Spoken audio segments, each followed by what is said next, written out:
తెలంగాణలో తాము అధికారంలోకి వస్తే 6 గ్యారెంటీలు అమలు చేస్తామని రంగారెడ్డి జిల్లా తుక్కుగూడ విజయభేరి సభలో కాంగ్రెస్ పార్టీ ప్రకటించింది. మహాలక్ష్మి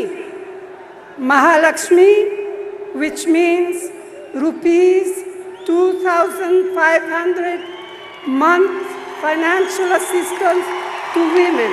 అక్క చెల్లెమ్మలకు అందించిన సహాయం 14,129 కోట్ల రూపాయలని చెప్పి సవినయంగా సగర్వంగా తెలియజేస్తా ఉన్నాం. ఇస్తున్నాను. తల్లికి వందనం కింద సంవత్సరానికి ప్రతి ఒక్క బిడ్డకి 15,000 రూపాయలు ఇచ్చే బాధ్యత నాది.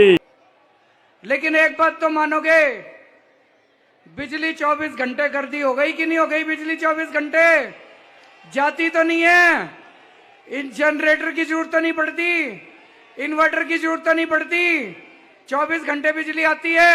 ఇప్పుడు మన దేశంలో ఫ్రీబీస్ కల్చర్ ఎక్కువైపోయింది. ఫ్రీబీస్ అంటే ఏంటి? ఉచితాలు. మన భాషలో చెప్పాలంటే పథకాల కల్చర్ ఎక్కువైపోయింది. అంటే fridge free, laptop free, electricity free, water free, gold కూడా ఫ్రీ, ఇలా చాలా ఉన్నాయన్నమాట. ఏదన్నా ఒక పొలిటికల్ పార్టీ మేనిఫెస్టో ఇస్తుంది అంటే మనం ఫస్ట్ చూసేది ఏమేం పథకాలు ఉన్నాయి అనేది. అది చూస్తూనే మనల్ని చెప్పేస్తారనమాట, ఆహా ఈసారి ఇది వచ్చేది కష్టమే, ఈ పార్టీ వచ్చేది కష్టమే అని మాట్లాడుతుంటారు. దీనికి ఏ పొలిటికల్ పార్టీ అతీతులు కాదు, ఇంక్లూడింగ్ బీజేపీ. ఇంతకు ముందు మోడీ ఏం మాట్లాడాడంటే రేవడి కల్చరు వెళ్ళాలి, ఖతం కర్లో అని మాట్లాడేవాడు అనమాట. రేవడి అంటే స్వీట్, సో ఈ ఉచితాలు వెళ్ళాలి అని మాట్లాడేవాడు. ఇప్పుడు వాళ్ళు కూడా ఇవ్వడం మొదలు పెట్టారు. మధ్యప్రదేశ్ లో, యూపీలో ఇస్తున్నారు. యూపీలో వాళ్ళు పండగలకి గ్యాస్ ఉచితంగా ఇవ్వడము, దాని తర్వాత ఉమెన్ కి కొన్ని పథకాలు ఫ్రీగా ఇవ్వడము, దాని తర్వాత ఫ్రీ ఎలక్ట్రిసిటీ ఇవ్వడము, నెక్స్ట్ ఈవెన్ స్కూటర్స్ కూడా ఇవ్వడం మొదలు పెట్టారు.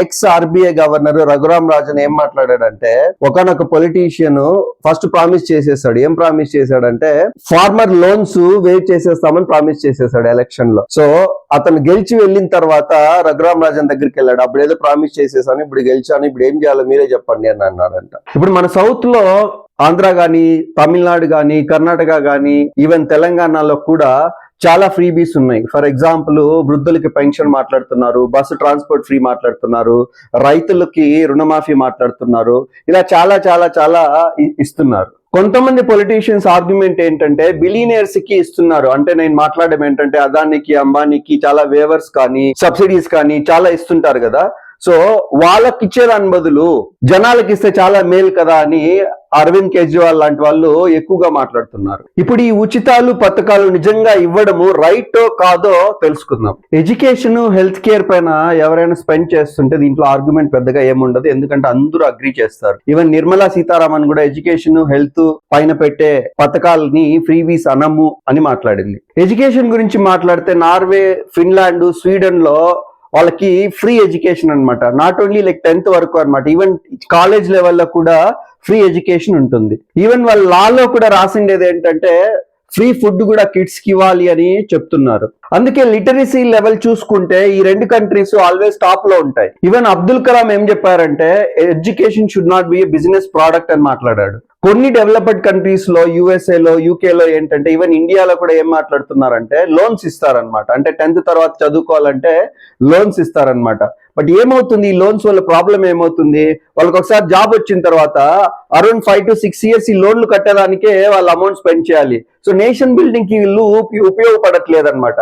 సో అందుకోసమే నేను చెప్పేది ఏంటంటే ఫ్రీ ఎడ్యుకేషన్ ఎప్పటికైనా యూజ్ అవుతుంది. ఇండియాలో బెస్ట్ స్టేట్ ఎడ్యుకేషన్ మోడల్ ఏదన్నా ఉందంటే ఢిల్లీ మోడల్. సో వాళ్ళు ఎడ్యుకేషన్ కి చాలా ప్రాధాన్యత ఇస్తారు. వాళ్ళు నాడు నేడు టైప్ లో వాళ్ళ స్కూల్స్ ని చాలా డెవలప్ చేశారనమాట.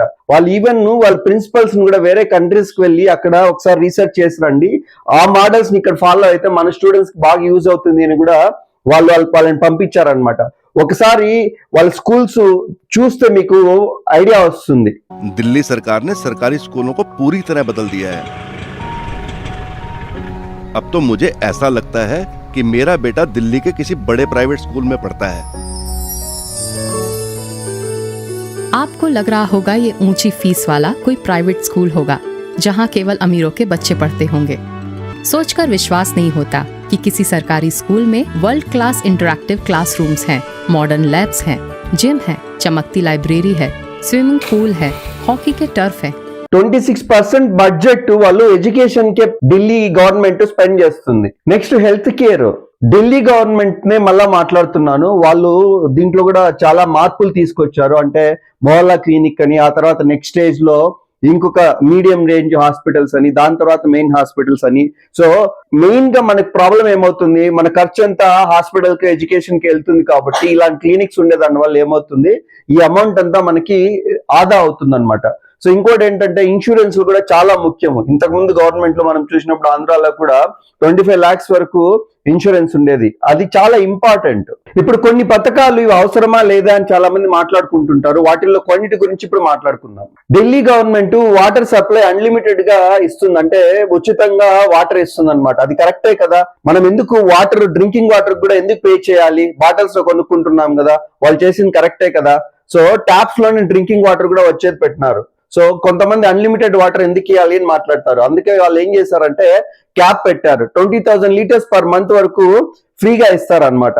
సో ఆ తర్వాత ఏమన్నా ఉంటే కంపల్సరీ దానిలో ఛార్జ్ పెడతారు. సో ఇనిషియల్ గా వాళ్ళ మీటర్స్ కూడా చాలా తక్కువగా యూజ్ చేసేవాళ్ళు. ఇది పెట్టిన తర్వాత దీన్ని కోర్టులో ఛాలెంజ్ చేశారు చాలా మంది. సో అప్పుడు ఢిల్లీ జల్ బోర్డ్ ఏం చెప్పిందంటే, మీటర్స్ యూటిలైజేషన్ ఎక్కువైంది, అంటే మీటర్స్ చాలా మంది యూజ్ చేస్తున్నారు ఎక్కువగా. 2015 లో 4.67 lakhs మాత్రమే యూజ్ చేస్తుంటే ఆ తర్వాత అది ఇంక్రీజ్ అయ్యి 2018 కి వచ్చేవానికి అరౌండ్ 14 lakhs మంది యూజ్ చేస్తున్నారు. దీనివల్ల వాటర్ చాలా సేవ్ అయింది అని మాట్లాడుతున్నారు. ఈ పథకానికి పర్ ఇయర్ కి ఢిల్లీ గవర్నమెంట్ 468 crores స్పెండ్ చేస్తుంది అనమాట.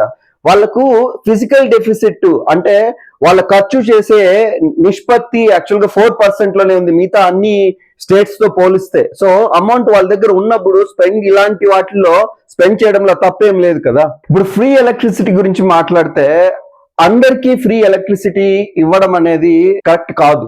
ఎందుకని మాట్లాడుతున్నానంటే, సిటీస్ లో చూస్తే ఈవెన్ మా అపార్ట్మెంట్ లో కూడా చాలా మందికి ఫ్రీ ఇస్తున్నారు అనమాట, కొన్ని యూనిట్స్ వరకు ఫ్రీ అని. వాళ్ళు సాఫ్ట్వేర్ ఇంజనీర్లు అయినా కానీ చాలా మంది ఫ్రీగా తీసుకుంటున్నారు. ఇది కరెక్ట్ కాదు కదా.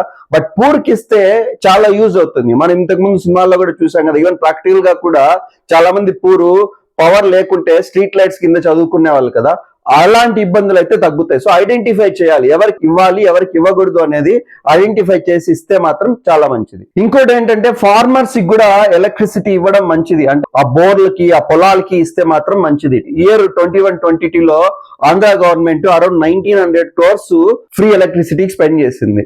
నెక్స్ట్ పెన్షన్ స్కీమ్ వృద్ధులకు ఇచ్చేదన్నమాట. 60 years అబోవ్ ఉండే వాళ్ళకి పెన్షన్ ఇస్తున్నారు, చాలా గవర్నమెంట్స్ ఇస్తున్నాయి, అది మంచిదే. బట్ దాంట్లో కూడా చాలా నెగిటివ్స్ ఉన్నాయి. అంటే ఏంటి, నిజంగా కూడా స్పెండ్ చేయగలిగే వాళ్ళు, అంటే డబ్బు ఉండే వాళ్ళు కూడా, even software engineer mothers fathers కూడా తీసుకుంటున్నారు. అది ఎంత మాత్రం కరెక్ట్. ఇప్పుడు ఉమెన్ స్కీమ్స్ గురించి మాట్లాడితే, అంటే ప్రతి ప్రభుత్వం ఏం చేస్తుంది, 10,000 కానీ పర్ ఇయర్ కి, 6,000 per month కానీ 2,000 per month కానీ ఇస్తుంది. దీంట్లో మెయిన్ ఇష్యూ ఏంటంటే చాలా వరకు క్యాస్ట్ బేస్డ్ వెళ్తున్నాయి. అలా వెళ్ళకూడదు. నిజంగానే పూర్ ఎవరున్నారు వాళ్ళకి ఐడెంటిఫై చేసిస్తే వాళ్ళు ఏం చేస్తారు, వాళ్ళ భర్తలను వాళ్ళు అడగలేరు కాబట్టి వాళ్ళ దగ్గర ఎంపవర్మెంట్ కి యూజ్ అవుతుంది. ఇంకోటి ఏంటంటే వాళ్ళకి పిల్లలకి న్యూట్రిషన్ యూజ్ అవుతుంది, వాళ్ళ పుస్తకాలు కొనుక్కునే దానికో ఎడ్యుకేషన్ కో ఈవెన్ సేవ్ చేసుకున్నా కానీ మంచిదే కదా. అలాంటి వాటికి ఇవ్వాలి, కానీ అందరికీ ఇవ్వడం అనేది క్యాష్ బేస్డ్ కానీ నెక్స్ట్ ఇంకోటి బేస్డ్ ఇవ్వడం కానీ కరెక్ట్ కాదు. కొన్ని కాంట్రవర్షియల్ స్కీమ్స్ ఉంటాయి. అంటే ఏంటి, కుట్టు మిషన్లు ఇవ్వడము, మగ్గాలు ఇవ్వడము, సైకిల్ ఇవ్వడము, ఇలాంటివి కొన్ని ఉంటాయి. నెక్స్ట్ స్కిల్ డెవలప్మెంట్ కానీ ఇలాంటివి ఉన్నాయి. ప్రాబ్లం ఏంటంటే దీంట్లో కూడా నిజంగా నీడీ పీపుల్ కి వెళ్తుందా లేదా అనేది చాలా ఇంపార్టెంట్. క్లోజ్లీ మానిటర్ చేస్తే ప్రాబ్లం లేదు, కానీ బట్ ఏదో ఇచ్చేస్తున్నాము అని ఇస్తే మాత్రం కరెక్ట్ కాదు. ఇప్పుడు కొన్ని వేస్ట్ వాటి గురించి మాట్లాడదాం, అంటే లగ్జరీ ఐటమ్స్ గురించి మాట్లాడదాం. అంటే ఏంటి, టీవీ ఫ్రీ ఇస్తారు, గోల్డ్ ఫ్రీ ఇస్తారు, ఇలాంటివి ఉంటాయి కదా.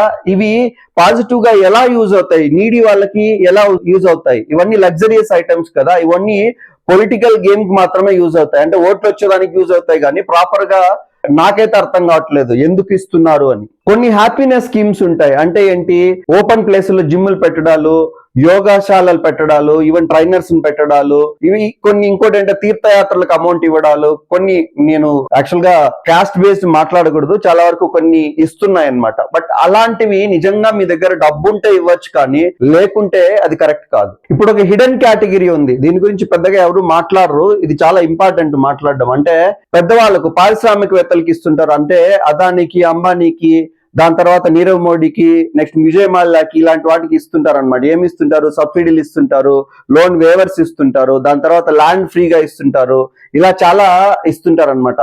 ఇది మాత్రము ఎంతవరకు కరెక్టో చాలా మందికి డౌట్ ఉంది. చాలా మంది ఏం మాట్లాడతారంటే వీళ్ళకి ఇచ్చేదాని వల్ల ఎంప్లాయ్మెంట్ ఆపర్చునిటీస్ పెరుగుతాయి అని అంటున్నారు. బట్ లెక్కలు వేరే విధంగా ఉన్నాయన్నమాట.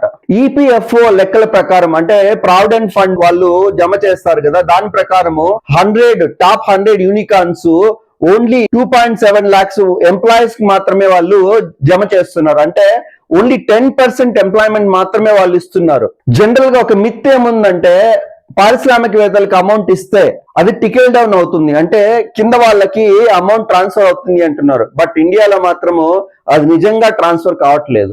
ఇంకొక మెయిన్ ఆర్గ్యుమెంట్ ఏంటంటే ఢిల్లీ స్టేట్ గురించి మాట్లాడదాము. టోటల్ పర్ ఇయర్ లో టోటల్ ఈ సబ్సిడీస్ అన్ని కలిపితే అరౌండ్ 2500 crores వస్తుంది అనమాట. బట్ ఒకసారి ఈ పారిశ్రామికవేత్తలకు లోన్ వేవర్ చేసినా ఇంకేదైనా చేసినా గానీ అరౌండ్ 5000 crores 6000 crores ఇచ్చేస్తున్నారు. అంటే ఎంత హ్యూజ్ సబ్సిడీస్ ఇస్తున్నారో అర్థం చేసుకోండి. సో కన్క్లూజన్ ఏంటంటే ఆ స్టేట్ యొక్క ఫైనాన్షియల్ చూసుకొని నేను ఏం మాట్లాడుతున్నానంటే హెల్త్ కేర్ కి, ఎడ్యుకేషన్ కి, ఇవి కాకుండా మిగతా ఎనీ స్కీమ్స్ ఇచ్చేటప్పుడు ఆ స్టేట్ హెల్త్ బట్టి స్కీమ్స్ చూసి నీడీ పీపుల్ కి అందుతున్నాయా లేదా చూసుకొని దాన్ని బట్టి స్కీమ్స్ ఇస్తే ఇండియా బాగుపడుతుంది.